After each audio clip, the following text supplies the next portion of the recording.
Hey folks, Team here, and welcome to another episode of Let's Play Aurora 4X. In the last episode, we completed the terraforming of Essentia, our first extrasolar planet. First extrasolar colony that was going to be having living people on it relatively soon. We just have to shuffle some over. And so the question next was, what are we going to terraform next? And I think the answer is definitely going to be this planet, currently named Luyten 726. Luyten 726 is the solar system. Dash B, because this is a binary system with two suns, and it's the second sun over here that has the first planet. It's very close. I changed the orbital distance mode in options over here to astronomical units. One astronomical unit is different distance from the Earth to the sun. And actually, I can do the diameter as well, which is very handy, and we can compare it to the Earth. So this is very close to its sun. It's a tenth of the distance from our sun to the Earth. Is its distance from its sun to its planet. So it's very close to its sun, but presumably it's a cooler planet. I don't know if there's a stat over here that will tell us, I'm not sure. Its diameter is very Earth-like though, at 0.93, very similar to our diameter, because I set that to Earth diameter, so 1 would be Earth. Gravity is 3/4 that of Earth, which is pretty Earth-like, and it actually has an air pressure of 0.05. So I mean, it's only 5% the air pressure of Earth, but that still actually gives us a little bit of a head start. No oxygen yet, but that's okay. It's still, the nitrogen just provides some extra air pressure, which is fine to help. When we bring the oxygen up to 0.1 atmosphere, it's not going to have quite as high of a percentage, which will make it easier to round things out, because we always end up adding some nitrogen. It's also got a bit of carbon dioxide to get it started as a greenhouse gas over here. The surface temperature is -30, so it's not all the way there, but it's not that far off. So, certainly, first of all, we need to rename this. We should already have a colony on here. I'm not sure. Add colony? Yeah, I was going to say. But we need to name it so that we know what it's called. And, of course, we named our first planet Essentia. Essentia is my wife. She lives in the house. She's one of my moderators. So do I name planets based on people who live in my house? Do I name them after more moderators? I don't know. I think I'm going to go for other people who live in my house for the planet names, which means that the next planet is going to be called A Kiss for Luck over here. A Kiss for Luck, another YouTuber and streamer who lives in the house here. Whoopsie daisy. I just renamed the stun. Hang on, that's renaming the system. Luyten, I think is what it was called. Something like that. Okay, and we got rid of the number, and you know what? I'm happy with getting rid of the number. I want to rename the body over here. Kiss for Luck. There we go. Excellent. So, our terraforming task group, which is currently in orbit around Essentia. Terraforming task group number 1. You are going to jump through the Sol jump point. Then you're going to jump through the Luyten system jump point. Then you are going to go to A Kiss for Luck and just hang out there. Meanwhile, A Kiss for Luck, which is right over here, we are going to specify that we would like to add oxygen to this system. Oxygen, add atmosphere to a 0.1, so when the terraforming ships arrive, they will start to do that. Finally, so that our Essentia planet actually starts to get colonized by civilians. Oh, do we not have a colonial ship at all? Did I scrap the colony ship? I still have the task group. Oh. I don't think I realized that. So I could build a new colony ship, but I think what we could do, it's a little bit tricksy, but I think if we said, hey, Essentia wants 1 unit of infrastructure. And Mars is probably out of infrastructure. Mercury, actually, Luna is starting to be it's starting to be terraformed. It's actually, yeah, it's done oxygen. It just needs some greenhouse warming and then a bit more air pressure. Luna is going to offer up 1 infrastructure. So this 1 infrastructure should be shipped from Luna to Essentia. And once that completes, I think that will trigger the civilian colonial ships to colonize, to bring colonists over to Essentia.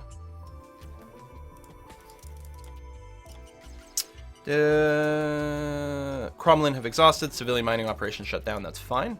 I'm not concerned with that at all. Iridium on Neujmin has exhausted. I think that was one that we were explicitly mining right over here. What are we looking at left? Oh, more than enough to continue mining. I'm totally okay with that. You actually have a stockpile that is backed up over here. So we could ship out an extra mass driver.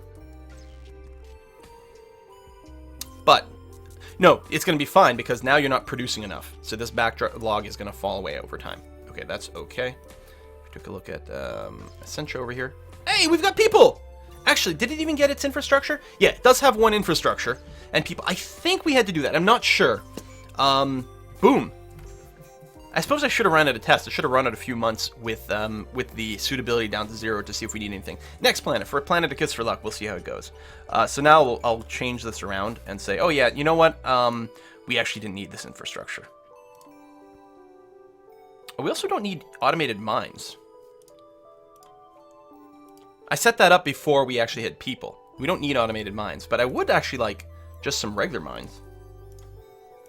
You know, like 100 units of regular mines. Because we do have some minerals. It's not huge accessibility, but we'll have people around. We can use regular mines, which is fine.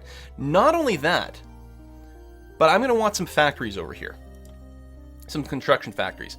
Not necessarily too many to start off with. Let's ask for 50. And in fact, on Earth, I will go and offer up 50 factories. Because right now we have 1,000. You know what? Let's make it 100. So Earth, you're going to offer up construction factories. You're going to offer up 100. And on Essentia, do I just demand another 50 or do I set it to 100? I think we just create another contract. There we go. So Essentia is going to get some factories. These do need 50,000 people each to work, but the population of Essentia is going to rise very quickly here as more people ship out some people. Now, Essentia very quickly is going to start to complain about its lack of defenses, which means I think it's time to design a new PDC. A PDC that can be assembled on Earth, or can be prefabbed on Earth, shipped out to Essentia, and then constructed on Essentia using a little bit of their construction capability. A bunch of mines just finished on Earth. We're starting to build some Sorium harvesters, which is all good and fine. But yeah, we are going to design a new PDC. So what was our last PDC called? I don't remember what it was. We might have obsoleted it, which would make sense. What's this Comorat? Oh, that was just me checking some stuff. Finding some missing bits. This doesn't actually have anything, but hey, it happens to be a PDC that we started. Great. So, Planetary Defense Center. Let's give it a name based on a subscriber. This is going to be the... Oops, hold on, I gotta re-randomize this list, because I just borked it. This is going to be the Arctic Fox. Arctic Fox PDC, a new Planetary Defense Center over here. Now, it's really not going to need much. Again, it starts with fuel capacity, but oh, it's actually switched from normal to large by default, which is interesting. I wonder why I would do that. We don't need... Your PDCs don't generally need fuel, although if they literally spawn with none, then they complain about it. It's really weird. It's really bizarre, and I haven't figured out exactly why that works that way. I'll leave a fuel storage on here, but not much. Now, unlike the ones on Earth, I don't think I'm going to worry about putting in some garrison storage for ground troops. Maybe we should, maybe we shouldn't. But obviously it's going to need some sort of missile fire system. It's also going to need like a lot of armor. In this case, I'm going to make it like, I don't know, 12 layers? Hopefully that's lots. I have no idea. You know what? Armor's not that expensive. Let's give it like 20 layers. Well, it's not expensive right now because this is a tiny little thing. Its width is basically non-existent. This is going to scale up pretty quickly. Let's assume we've got to redesign pretty much all the things. Right? All of our sensor tech is all obsolete at this point. So, obsolete. Be nice if there was a hotkey, but it doesn't appear to have one. Obsolete all of that. What else we got? The Sea-Wiz should be obsolete as well, because I think we've got better beam control and things. The engines... We're on the verge of researching the new line of engine tech. So I guess it makes sense for us to obsolete all this as well. So we don't need the PDC yet. We don't need the PDC until their population goes up a bit higher. But at some point we'll need one. These jump engines are... Yeah, they're pretty obsolete too. We actually could build them much, much, much smaller and lighter if we wanted more. And I think we've got better recharge rates. If we don't, we'll take a look. And these are our missile engines. Again, they're both going to be obsolete. and the launchers as well, because I think we might have better reload rates, and if not, or efficiency, and these missiles as well. I'm going to leave them in the list for now because I need to make sure that I can copy them from the missile design thing. Actually, I don't even have to do that. I should really set up some missile classes though, and I think I will. But I think we may shrink our missile down. I'm not sure. And these thermal sensors, I think we have much better thermal tech at this point. So we're going to have that. I'm not going to design the PDC quite yet. We're going to make sure to focus our research. We're going to get that next level of grab sensor, which is nice. All right, because we just got the new engines. The new engines are going to factor into the missiles. I suppose I could probably design the missiles right away. But let me go ahead and... Okay, we're only shaving up a couple of days at a time now. In our missile and kinetic weapons tech, we are going to want the better Gauss tech for our CWIS. We're going to need... Yeah, we're a little bit behind on this stuff. Yeah, the thermonuclear, 2-stage thermonuclear warhead, 6-time MSP strength. Yeah, we're gonna want this. We're gonna want to get a bunch of bulk projects going on our missiles and kinetics before we start on our PDC. So by researching the warhead and the agility, and we did get the engine recently, that's all the tech we're going to need to design our missiles themselves. But we are going to want a little bit more missile tech for probably our launchers. Getting a bit more efficiency out of the missile feed system means that the missile launchers take a bit less space.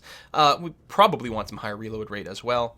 The Gauss cannons, we're going to want this tech for the CWIS system, which we're clearly going to want. So we're going to want all those. At some point, we're going to want better, ordnance production. It's not really a priority, though. I think I'll hold off for now, because we'll probably want more actual missile tech. So let me do these. We're also going to need, we may want another round of sensors and fire control, although I think we have everything we need. I'll have to check that thermal sensor we created. I don't remember where you see tech, right here. Let me show obsolete tech. Thermal sensors.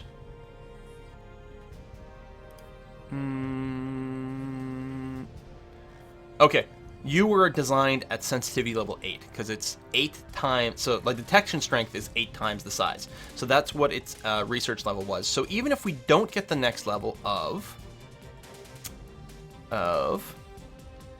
thermal sensitivity, I think we're currently sitting at a 12 or a 10. I don't know what the jump is, but it's certainly better than an 8. So I may not worry about designing this, and I'd still have a better passive sensor than I currently have. In any case, we're going to keep working on this for now. That's going to be totally happy. We might queue up.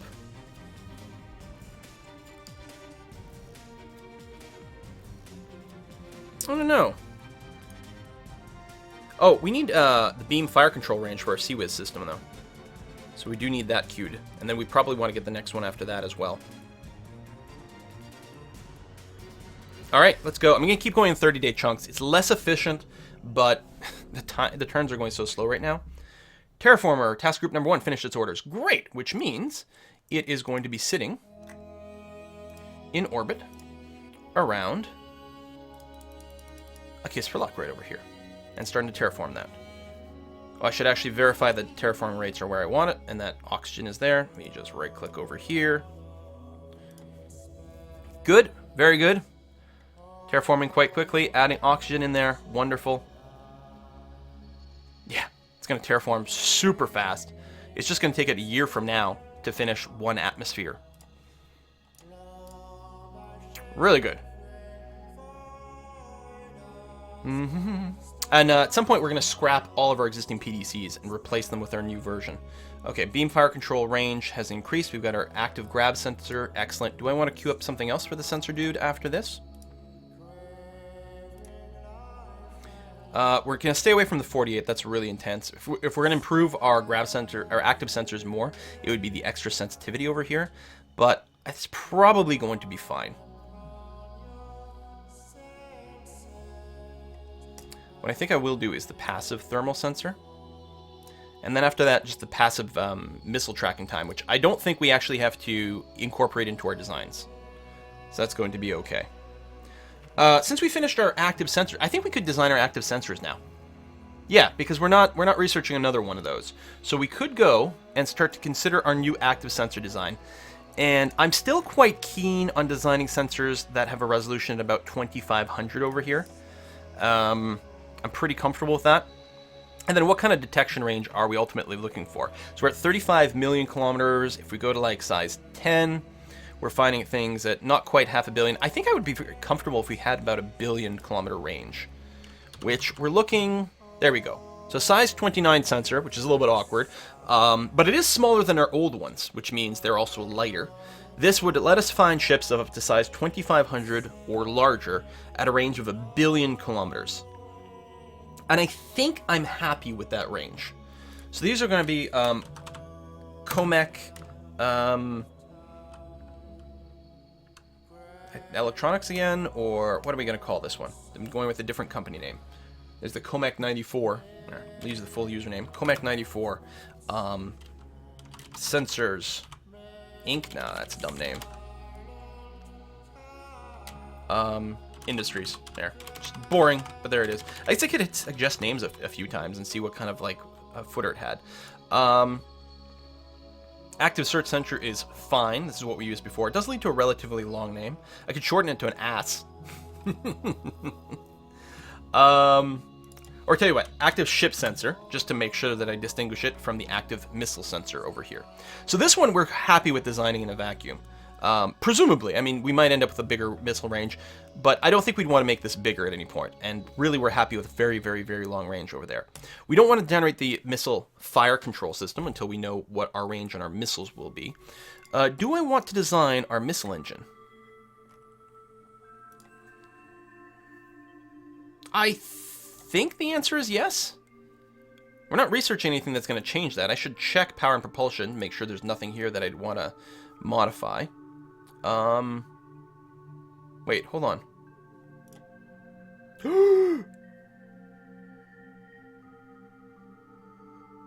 Oh no! Our scientist died. That's why we ended up with a bunch of extra labs kicking around. Our scientist, what was her name? Laura, who was at like 60% bonus. She died. Okay, so we haven't finished that, so we need to make sure this happens. Let's go ahead and pull all the tech off the not research lab person. Oh, we can only get 20 labs. There we go. That's 20 labs. So Benjamin can only work 20. Natasha could work 30, but we're gonna hope Benjamin just gets promotions and can work more labs. We're gonna create that again. When are you gonna finish this? 27. Okay, so oh no, it's still over a year away. But the research rate is going to kick in first, which is going to be good. Hopefully you get some promotions or some skill ups or something. Okay, so we're not designing missiles until we get our magnetic confinement drive. So we're still not in a rush. I could and should overhear a sensor person. You are going to research the Comac Industries. It's going to be 10,000 research points to do that. And I'm just going to make sure to move you above your other sensor. Oops, I'm moving the wrong thing. It's right here. Just make sure, yeah, you're above the thermal sensors. Okay. Damn, we had a death over there. Deep space tracking. I'm not sure that Earth is actually producing anything right now. I'm wondering if I should produce some more mines, some more regular mines. I think the answer is yes, actually. Duranium and Chernik is done. Got some text done. Text, but I think we're still... Oh, no, we do have a bunch of available labs. Okay. Oh, because the increased research rate is done. Oh, glorious. Yes, it is. All right, so I can't give any more labs to our engine person, which is okay. Let's go ahead and...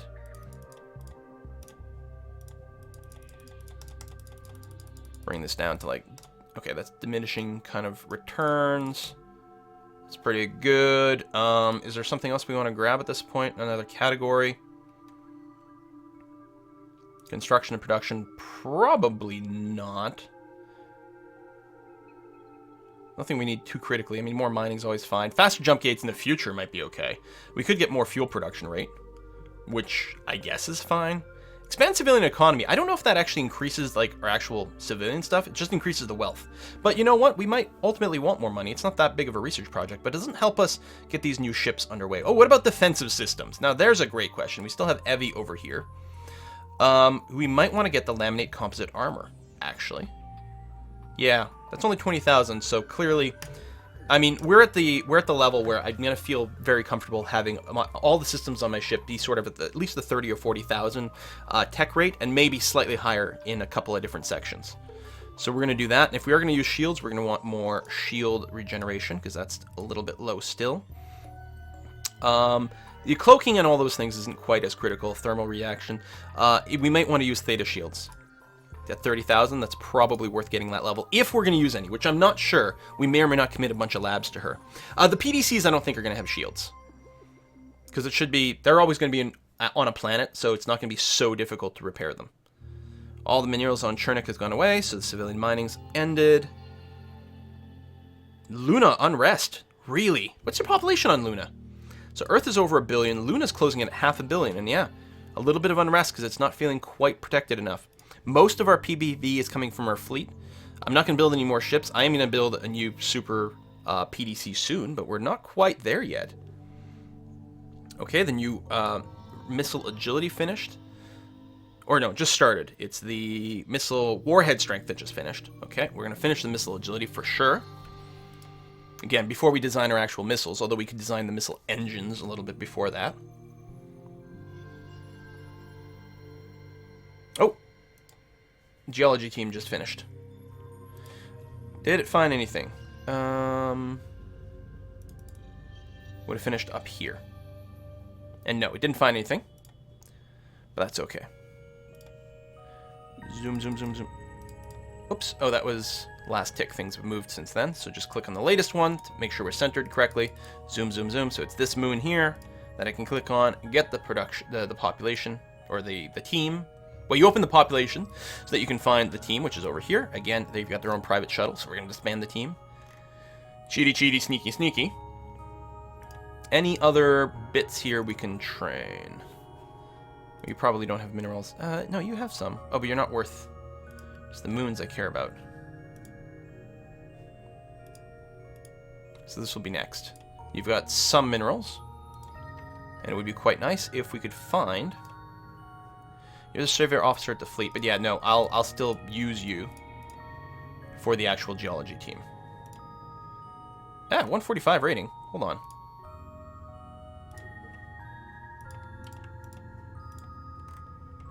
How come we're only 145? Someone die or change or something? I did disband the other team, right?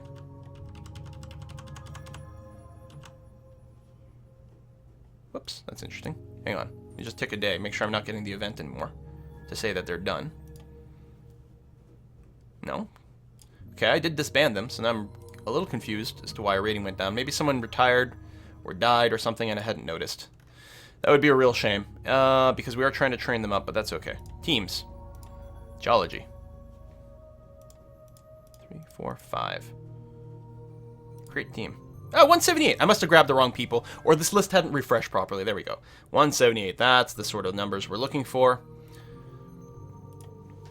So we'll let them finish those. Again, hopefully get a few more skill ups, and then we're going to drop them on the planets with like the huge number of stuff, but very low accessibility, and hope that they get a nice skill upgrade. I think they might have gotten a skill upgrade a second ago. Duranium on Palma has become exhausted. Now, Palma is one of the places that... Oh, no, it's a civilian mine. So are they out now? They're completely out. So they're going to go and tear apart their industries. I'm hoping they will move to some of the asteroids in our other system. Oh, A Kiss for Luck has just finished adding all of its oxygen. So that's over here. Let's take a look. Indeed. And even with this, because it's got the extra gases in there, it's only at 66%, which isn't bad. We are going to need to start adding safe greenhouse gases over here, just to raise the temperature. It'd be nice to set an alert for when the temperature goes above -10, as opposed to when it hits the certain pressure. Oh, research labs. Started, completed. Oh, it's over here. Yeah. Oh, okay. So that's our fusion drive tech, but sort of goofed, wasted a fair amount of time there. I'm going to want this armor before we start designing our thing, but we can start designing our engines now, and then we can design our missiles next. Actually, we can design our missiles right away. We've got all of our missile bits, right? Unless there was another... Agility, 100 per MSP. That's 30,000. Again, I'm talking about maybe being at the 30,000 level, and the 3-stage thermonuclear... You know what? Yeah, we are going to do that. I can design my engine now, which is okay. But we're going to queue up the warhead strength and the warhead, or the missile agility. And we're going to give lots of labs over here. Okay. And... oh, that's literally all the labs we had left. Okay, she's got to power through, or he's got to power through, Ethan Wilkins here, quite a lot of missile tech before we can design the missile. But we can design our missile engines, which I'm going to do here. Let me make sure that we've just refreshed this. I think that just refreshed, but yeah, because that's the new tech. Okay, missile engines. For our regular missiles, this is our anti-ship missiles. I think I'm going to keep it at the ×1 because it gives us a little bit more range. I think that's what we did last time. Although I'm tempted to go ahead and increase it. We dramatically cut down our range, but dramatically increase the speed. I don't know. So just like last time, I'm going to design a an anti-ship missile that's size 6. Our warhead, we're going to be researching what, ×8 warhead strength? ×8. And we know that ideally we want a square number. 16 is a square, so that would be 2 warhead, or 2 missile size points allocated to our warhead. We could design an engine of size 3. And then that would leave 1 point over for some fuel and some agility. I don't know. The next optimal size for the warhead would be, I believe, 20. So with a warhead of size 16, I don't have my graph open anymore because that was an old file. With my warhead of size 16, it means we'll penetrate 4 layers of armor. We'll kill 1 box on the 4th layer of armor. With a size 20, we'll kill a 2nd box on the 4th layer of armor. We have to go all the way up to 25 to be able to pierce the 5th layer of armor, which we could do with 3.125 warhead strength, which might be worthwhile. But with 2.5 warhead strength, we can get there. I think what we're going to do is design an engine actually of size 2.5. So now the warhead plus engine will take up just shy of 5 units, and that leaves us just over 5 units for, or just over 1 unit for maneuvers and agility. I think I'm happy with that. So we're going to go and assume our engine's going to be a 2.5 size. Something like that. Which helps to bring down some of our fuel consumption because it's larger. And yeah, I'm going to go with double engine power here. And I'm going to go for like quad engine power on our anti-missile missiles. This is not going to be Comac Industries. Comac is our sensors, so instead we're going to have, suggest name? There we go. Not biotech. Ooh, Heavy Industries. Nah, I don't think Heavy Industries is appropriate for this engine. Ooh, Dynamics. I like that. All right, so this is going to be Crossy SC. Maybe the SC is supposed to be capitalized. I don't know. It's all in lowercase, but Crossy SC Dynamics is going to be responsible for our anti-ship missile engine. So we're going to create this design. Then I'm going to create another design for our anti-missile missiles, which are going to be size 1. And I think what I did last time is did one that was half size, right? And actually, we need dramatically less warhead space, because we still need a missile that only does 1 point of damage for our anti-missile missiles. So that's only going to be 1/8 of a missile size for our warhead, which that combined with this leaves a lot left extra for fuel and agility if it comes up. So I'm going to go, well, ×4, the efficiency just goes completely to crap. I'm going to go ×3. I'm actually tempted to go up to like a 0.6 engine here. I'm going to do that. So we're going to have it be pretty fast. So now in our tech pool over here, our missiles and kinetics person.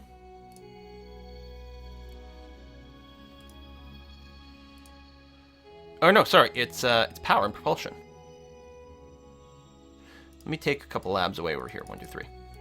So power and propulsion. Benjamin, you are going to work on these 2 projects.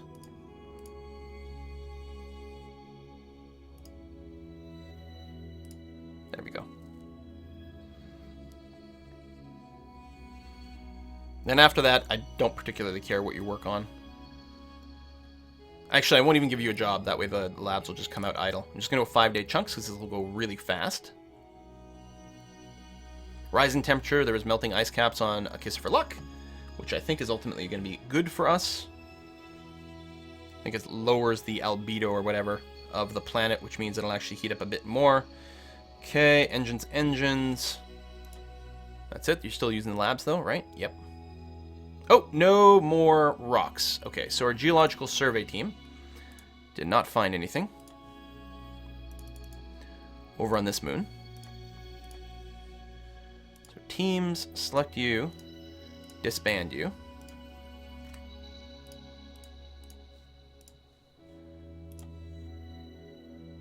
So again, we're just sort of doing this to train them up a little bit more. 5, create team of 178. Before we put them on the other one. Actually, at this point, I don't really care. 178 is good enough. We can throw them on any planet at this point.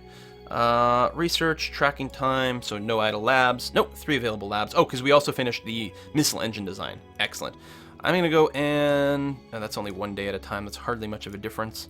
But I'm thinking adding more labs over here to our defenses will be quite good. So, our missile, just as an idea... If we were going to design our anti-ship missile, which is with this one here, with the warhead strength of 2 point... Wait. Oh, we don't have the extra strength yet. Okay, that's okay. We are ultimately going to design it with 2.5 warhead, right? Because that brings us up to a strength of 20. Yeah. Which is nice. And then the 2.5 here, which leaves us 1 over for, let's call it... Wow, that is some accuracy. 70% for something moving at 5 kilometers a second. Now, we might face things faster or slower. If they're slower, we're like guaranteed to hit. But even at 10,000 kilometers a second, which would be really fast for a ship, we're okay. What's our range? Almost 1 billion. Keep in mind that our active sensor can only spot things 1 billion away.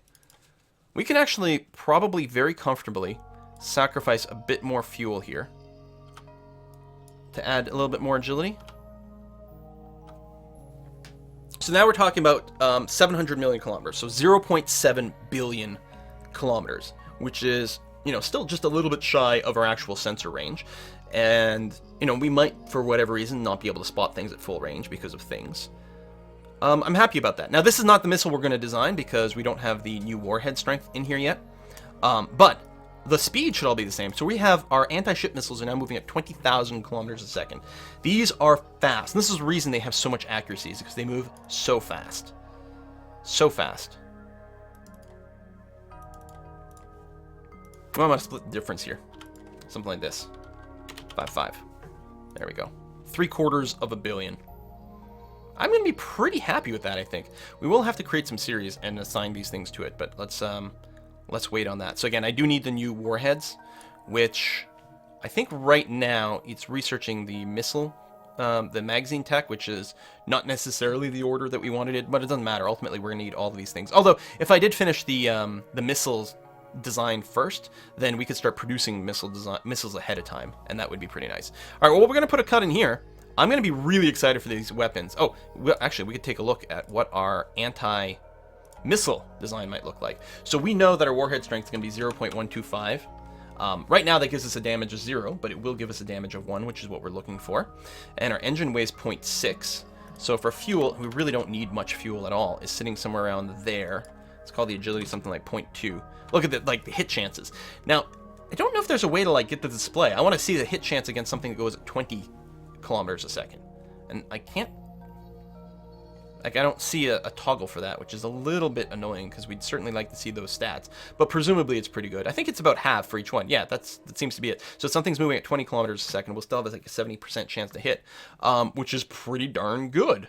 And this was with a range of 1.5 million kilometers, which is tons of range. It'll be a little shorter than that when we... there we go. Used literally all of our agility over here, so now we're at exactly 1. Moving at 45,000 kilometers a second. These seem like pretty potent missiles. Our range is sick. Can I drop this any further? Okay. Now, I mean, by doing this, we would use less fuel, but we're only using 2.5 units of fuel here. I could use less fuel, because missiles are still hard to detect, but we may as well just do this. I mean, we're not saving much in the way of weight. You know, we could add in a tiny microscopic more amount of agility, but who cares about that? Actually, we don't even have all of our missile agility per MSP. Right now we're getting 80 missile agility per missile size point. Well, we're about to finish, we're going to get a tech that is 100. So it's going to be 25% more agile than before. We're going a long time without a new fleet, but that's one of the reasons we're expanding so slowly. I think the next level of fleet, I think is going to be the one where they're going to be a little bit more comfortable being aggressive with and seeing about mixing things up. We'll see how it goes. Thanks for watching, folks, and I'll see you next time.